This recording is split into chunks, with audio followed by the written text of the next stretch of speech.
Just a young gun with a quick fuse. I was uptight, wanna let loose. I was dreaming. Right, Srad restoration continues. I'm going to continue today by respraying this bracket. I mean, it's not in bad condition or nothing, but considering I'm doing a full restoration, I might as well tart it up. So first thing we need to do, I'm going to take this bolt off here. I'm going to separate it.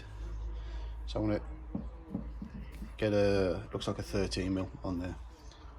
Let's just have a quick look. What's that? 13mm. So yeah, get that nut off and then I'll carry on from there.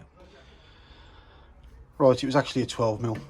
So once you crack it, it actually comes off with your fingers. You can just undo it like that. So you undo that.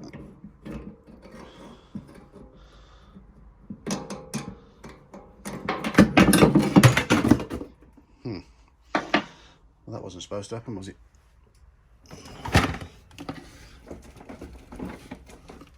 It's a good job it's not a delicate part. So get that off. Shall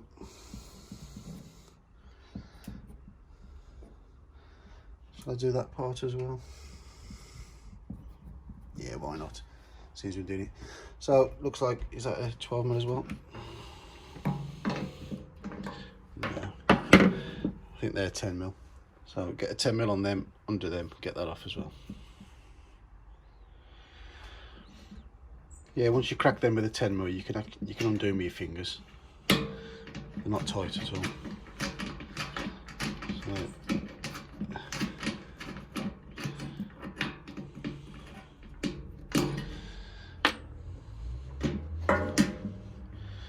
yeah, take all them bolts out. Right, take the rubbers out of here. And a bit of a lesson that I've learned when you're doing a full restoration. I've got a box over there where I've been putting the nuts and bolts in. But what happens, you forget which bolts go to where and what nut goes to what. So I've started to put the nuts and bolts back into their position. So when you go in later date to put it back together, at least you know exactly which bolt went where. So I'll keep all this together and then put this out of the way. Oh yeah, don't forget to remove these rubbers from the ends here. Right, so I took all the rubbers out. I took the one piece of this foam off because I'm going to put some new foam on there. And I put the rubbers on there so I don't lose them. I'll put the tank out the way now and then clean these up. So let's get the tank out of the way. So the first thing I'm going to attack it with is good old elbow grease, just to get the initial dirt and grime off it. So give it a good dash of that.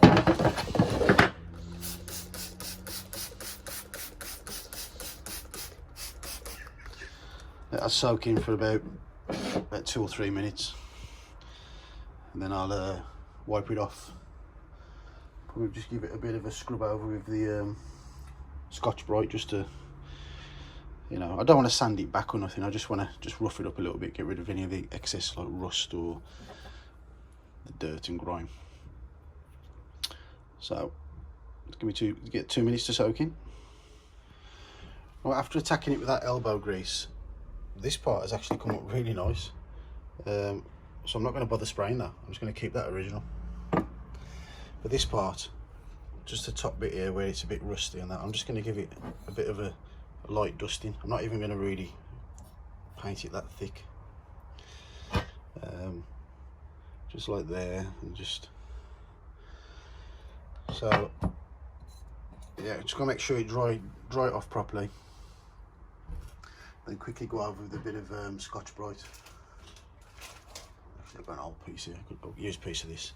Just to rough it up, just give it a bit of a rub over with this. So I'll do that first, but I say I'm not going to bother spraying this part. I'm going to leave that original. I'll put that straight back on again. This part, I'll just give it a nice light dusting, See how it turns out. Just before I start with the respray, just going to give it a quick blow over with the hairdryer just to make sure I dry it out nice and thoroughly. So yeah, just give that a quick blow over with the hairdryer. Yeah, giving it a blow over with the hairdryer actually helps the paint to adhere to the surface better as well. Because I'm going to be using this Hammerite hammered black. I actually like the finish on this. It gives it like a nice flecked effect. You'll see when I've done it. Make sure you mix the paint up thoroughly. It says 2 minutes on there, but a good minute of shaking should be plenty. So I'm going to shake this up for a minute, and then I'll come back, give it its first light coating. Right, I'm going to go for the first coating. If you keep hearing background sounds, I'm sorry about that. Somebody's, I don't know, somebody's knocking a house down or something over the back there. Anyway, so I'll shook this up for a good minute. Give it its first coat, nice light dusting. So here we go.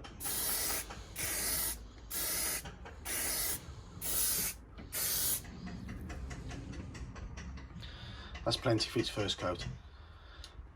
So I'll leave that for about 15 minutes, let it go dry off, and then I'll give it another coat. So I'm not going to go too heavy with the coats on this because it wasn't in that bad of a condition. I'm going to give it a few light coats. Once it's touch dry, turn it over and then do the other side. Well, that's been about 10 minutes now.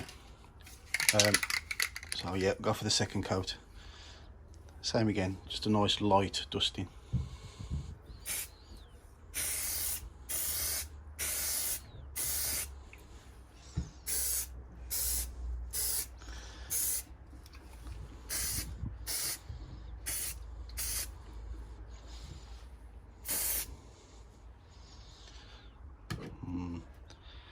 Might put a bit too much on that time, but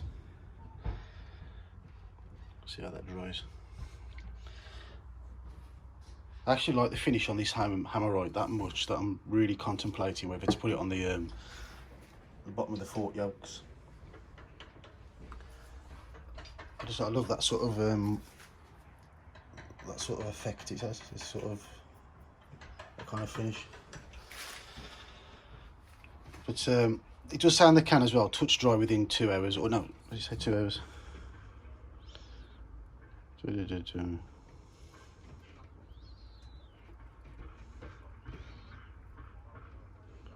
Yeah, it says touch dry in 1 to 2 hours, but I'm telling you from experience, once you've sprayed it, do not touch it for at least 8 hours, because it stays soft for quite a while.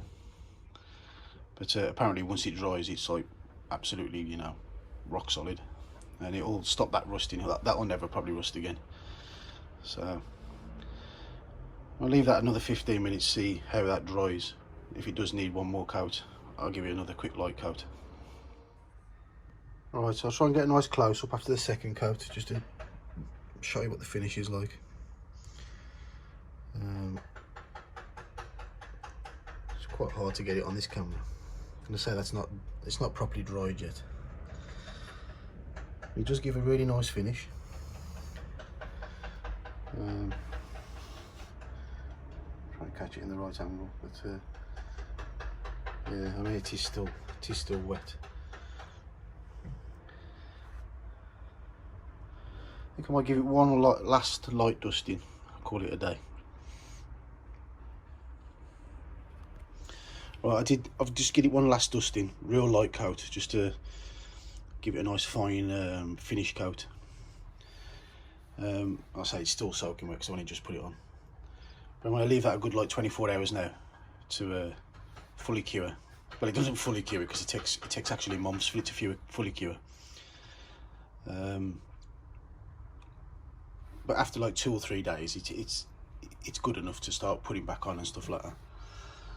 So yeah, on the next video, at the beginning of the next video, I'll show what this looks like fully assembled on the back on the fuel tank. So anyway, so thanks for watching, and until next time, bye.